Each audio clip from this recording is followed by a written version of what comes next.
याला बसायचं का काय? ओम श्री सिद्ध भैरवाय नमः. बघा उद्या काय आहे? मातृदिनी पोळा.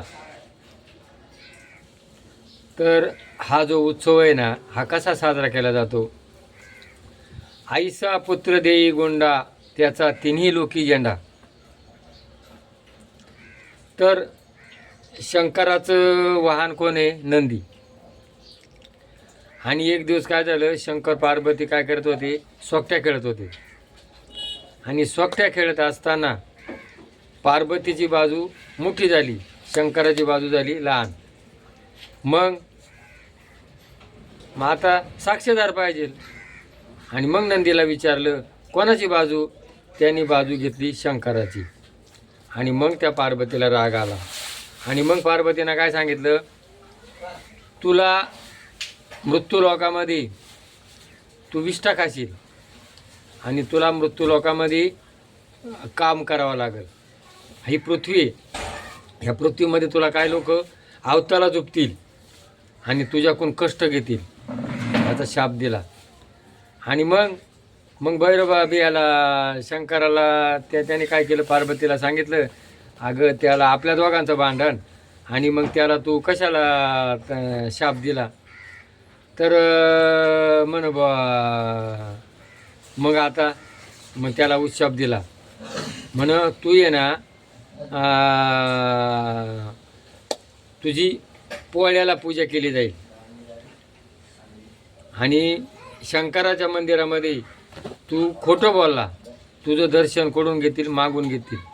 आजही शंकराच्या मंदिरामध्ये दर्शन घ्यायला गेले हो, नंदीचं दर्शन करून घेतात, मागून घेतात, कारण तोंडाना तो खोटं बोलला. म्हणून आपली वाणी ही पवित्र असली पाहिजे. वाणीनं जर माणूस खोटं बोलला ना तर त्याला काय केलं जातं? त्याचं प्रायचित भोगावं लागतं. म्हणून काय सांगितलं लहानपणामध्ये?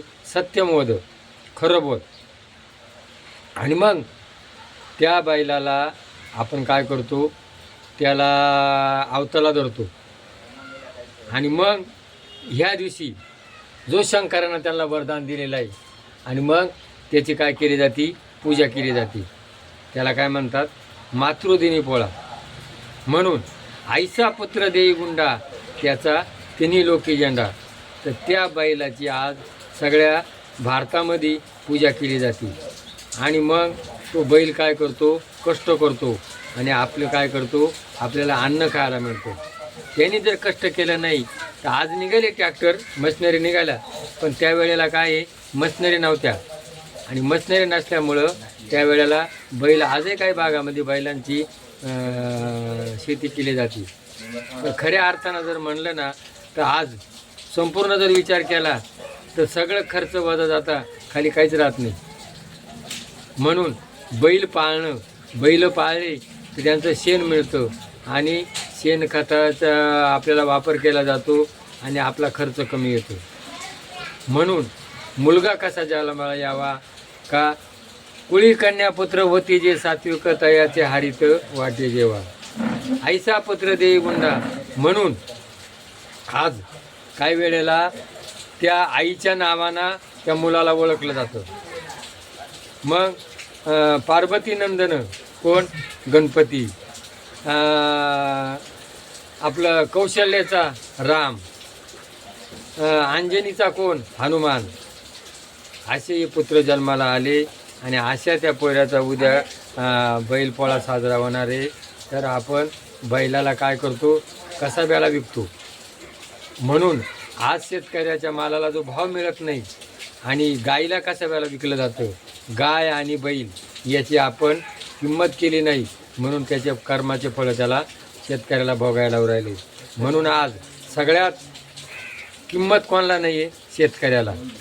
व्यापारी मजा मारतो, कर्मचारी मजा मारतो आणि शासनसुद्धा ताजा पैसा ज्यांच्याकडून मिळतो त्यांच्या उद्योग करता आणि अन्नदाता शेतकरी याची काय भिकाऱ्यावानी, भिकारी म्हणतात शेतकऱ्याला. काय म्हणतात? भिकारी. आज आणि शेतकऱ्याच्या पाठीमागं काय आहे? निसर्ग.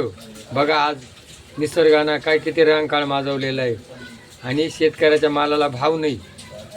माल पिकवतो, माल पिकला भाव नाही, भाव वाटला तर मान नाही, अशी अवस्था या बैलाची. आपण म्हातारपणी त्याची कसाब्याला विकलं, गाय कसाब्याला विकली म्हणून गाय कसाब्याला विकू नका, बैल कसाब्याला विकू नका आणि त्यांची सेवा करा. तुमच्या जीवनाला किंमत येईल. जय भैरवनाथ.